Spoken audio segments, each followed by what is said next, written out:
ನಮಸ್ಕಾರ ಸ್ನೇಹಿತರೆ, ಇವತ್ತು ಒಂದು ಅದ್ಭುತವಾದ ಗಿಡದ ಬಗ್ಗೆ ತಿಳಿದುಕೊಳ್ಳೋಣ.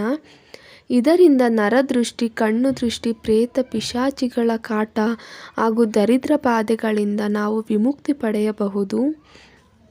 ಈ ಗಿಡ ನಮ್ಮೆಲ್ಲರಿಗೂ ಕೂಡ ಗೊತ್ತಿರೋದೆ. ಇದನ್ನು ತುಂಬೆ ಗಿಡ ಅಂತ ಕರೀತಾರೆ.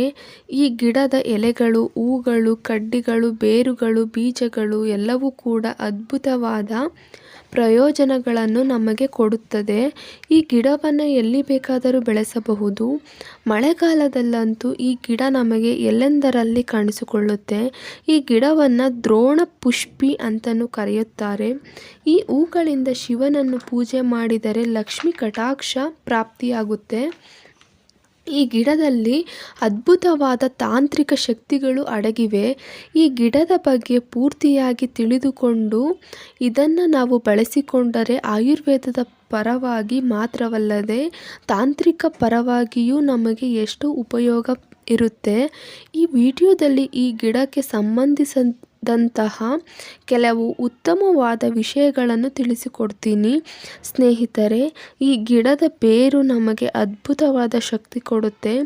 ಈಗ ನಾನು ಹೇಳುವಂತಹ ಪರಿಹಾರನ ನೀವು ಮಂಗಳವಾರ ಮಾಡಿಕೊಳ್ಬೇಕು. ಹಾಗಾಗಿ ಸೋಮವಾರ ಸಂಜೆ ಈ ಗಿಡಕ್ಕೆ ಸ್ವಲ್ಪ ನೀರು ಹಾಕಿ ನಮಸ್ಕಾರ ಮಾಡಿಕೊಂಡು ಅಮ್ಮ ನನಗೆ ಒಂದು ಒಳ್ಳೆಯದಾಗಬೇಕು ಅನ್ನೋ ಕಾರಣದಿಂದ ನಾಳೆ ಬಂದು ನಿನ್ನನ್ನು ಕಿತ್ತುಕೊಂಡು ಹೋಗ್ತೀನಿ, ಶಾಪ ಕೊಡಬೇಡ ಅಂತ ಹೇಳಿ ಹೋಗಬೇಕು. ಅದರ ನಂತರ ಮಾರನೇ ದಿನ ಬೆಳಿಗ್ಗೆ ಅಂದರೆ ಮಂಗಳವಾರ ಬೆಳಿಗ್ಗೆ ಮತ್ತೆ ಒಂದು ಸಾರಿ ನಮಸ್ಕಾರ ಮಾಡಿಕೊಂಡು ನನ್ನ ಕುಟುಂಬಕ್ಕೆ ಒಳ್ಳೆಯದಾಗಬೇಕು ಅನ್ನೋ ಕಾರಣದಿಂದಾನೇ ನಿನ್ನನ್ನು ಇವಾಗ ತಗೊಂಡು ಹೋಗ್ತಾ ಇದ್ದೀನಿ, ನನ್ನನ್ನು ಅನುಗ್ರಹಿಸು ಅಂತ ಹೇಳಿದ ನಂತರ ಮಾತ್ರನೇ ಗಿಡನ ಕಿತ್ಕೋಬೇಕು. ಅದು ಕೂಡ ಈ ಗಿಡನ ಬೇರು ಸಮೇತ ಕಿತ್ಕೋಬೇಕು.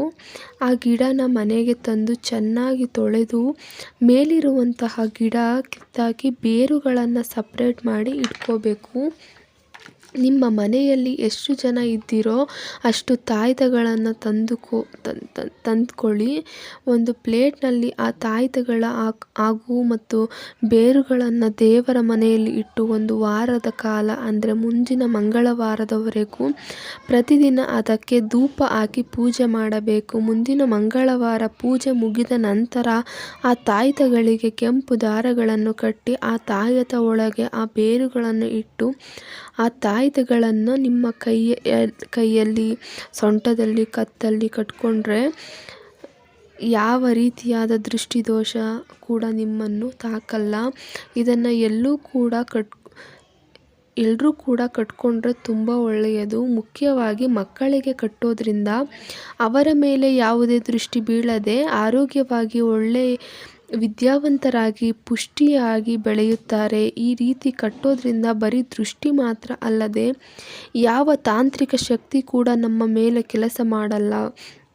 ಅಂದರೆ ಯಾರಾದರೂ ನಮ್ಮ ಮೇಲೆ ಮಾಟ ಮಂತ್ರ ಪ್ರಯೋಗ ಮಾಡಿದರೆ ಅದು ಅವರಿಗೆ ತಿರುಗೇಟಾಗುತ್ತದೆ ಹೊರತು ನಮ್ಮ ಮೇಲೆ ಅದು ಕೆಲಸ ಮಾಡಲ್ಲ.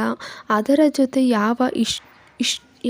ಇಷ್ಟು ಶಕ್ತಿಗಳು, ದುಷ್ಟಶಕ್ತಿಗಳು ಕೂಡ ನಮ್ಮ ಹತ್ತಿರ ಸುಳಿಯಲ್ಲ. ಇದನ್ನು ಕೆಲವರಿಗೆ ಆಗಾಗ ಅಪಘಾತಗಳು ನಡೆಯುತ್ತಾ ಇರುತ್ತದೆ. ಕೆಲವರಿಗೆ ಮಂಗಳವಾರ, ಭಾನುವಾರ, ಶನಿವಾರ, ಅಮಾವಾಸ್ಯೆ, ಹುಣ್ಣಿಮೆ, ಪಿತೃಪಕ್ಷ ಇಂತಹ ಸಮಯದಲ್ಲಿ ಏನಾದರೂ ಒಂದು ಎಡವಟ್ಟು ಆಗ್ತಾ ಇರುತ್ತೆ.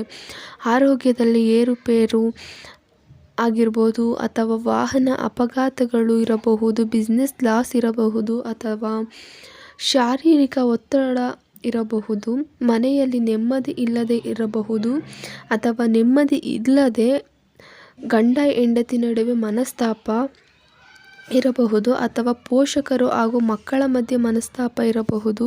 ಇಂತಹ ಯಾವುದೇ ಸಮಸ್ಯೆ ಇದ್ದರೂ ನಾನು ಈಗಾಗಲೇ ಹೇಳಿದ ಪ್ರಕಾರ ತಾಯ್ತವನ್ನು ಕಟ್ಕೊಳ್ಳಿ. ಸ್ನೇಹಿತರೆ, ಇದರ ಪ್ರಯೋಜನಗಳ ಬಗ್ಗೆ ತಿಳಿಯೋಣ. ತುಂಬೆ ಗಿಡನ ತಂದು ಚೆನ್ನಾಗಿ ತೊಳೆದು ಅದನ್ನು ಕುಟ್ಟಿ ರಸ ಒಂದು 10 ಗ್ರಾಮ್ನಷ್ಟು ತಗೊಂಡು ಅದರಲ್ಲಿ 5 ಗ್ರಾಮ್ನಷ್ಟು ಕರಿಮೆಣಸಿನ ಪುಡಿ ಬೆರೆಸಿ ಅತಿ ಬೇಗನೆ ಎಂತಹ ಜ್ವರ ಇದ್ದರೂ ಕೂಡ ಗುಣವಾಗುತ್ತದೆ ಕುಡಿಸಿದರೆ. ಇನ್ನು ತಲೆನೋವು, ತಲೆಭಾರ, ಮೂಗು ಕಟ್ಟಿದೆ ಅನ್ನೋರು ತುಂಬೆ ಗಿಡದ ಕಡ್ಡಿನ ಸ್ವಲ್ಪ ನೀರಿನಲ್ಲಿ ಹಾಕಿ ಕುದಿಸಿ ಆ ನೀರಿನಿಂದ ಶಾಖ ತಗೊಳ್ತಾ ಇದ್ದರೆ ಈ ಸಮಸ್ಯೆಗಳು ಕೂಡ ಬೇಗನೆ ಹೊರಟು ಹೋಗುತ್ತೆ. ಕಣ್ಣು ಮಂಜಾಗಿಸೋದು ಅಥವಾ ಇತರೆ ಕಣ್ಣಿನ ಸಮಸ್ಯೆಗಳು ಇರೋರು ಅಕ್ಕಿನ ಮೊದಲ ಸಲ ತೊಳೆದು ಆ ನೀರನ್ನು ಚೆಲ್ಲಿಬಿಟ್ಟು 2ನೇ ಸಾರಿ ತೊಳೆದ ನೀರಿನಲ್ಲಿ ಸ್ವಲ್ಪ ತುಂಬೆ ಗಿಡದ ರಸ ಬೆರೆಸಿ ದಿನಕ್ಕೆ 4ರಿಂದ 5 ಚಮಚಗಳು ಕುಡಿತಾ ಬಂದರೆ ಕಣ್ಣಿನ ಸಮಸ್ಯೆಗಳು ಯಾವುದೇ ಇದ್ದರೂ ಕೂಡ ಹೊರಟು ಹೋಗುತ್ತದೆ. ನೋಡಿದ್ರಲ್ಲ ಸ್ನೇಹಿತರೆ, ತುಂಬೆ ಗಿಡದಿಂದ ಎಷ್ಟು ಪ್ರಯೋಜನ ಇದೆ ಅಂತ. ಈ ವಿಡಿಯೋ ಇಷ್ಟ ಆಗಿದೆ ಪ್ಲೀಸ್ ನನ್ನ ಚಾನಲ್ ಸಬ್ಸ್ಕ್ರೈಬ್ ಮಾಡ್ಕೊಂಡು ನೋಡಿ, ಹಾಗೆ ಪಕ್ಕದಲ್ಲೇ ಇರೋ ಬೆಲ್ಲೈಕನ್ ಪ್ರೆಸ್ ಮಾಡಿ. ಇದರಿಂದ ಹೊಸ ವೀಡಿಯೋ ಹಾಕೋ ನೋಟಿಫಿಕೇಷನ್ ಬರುತ್ತೆ, ತಕ್ಷಣ ನನ್ನ ವೀಡಿಯೋ ನೋಡ್ಬೋದು. ಥ್ಯಾಂಕ್ ಫಾರ್ ವಾಚಿಂಗ್ ಸ್ನೇಹಿತರೆ, ಮತ್ತೆ ಸಿಗ್ತೀನಿ, ಬಾಯ್.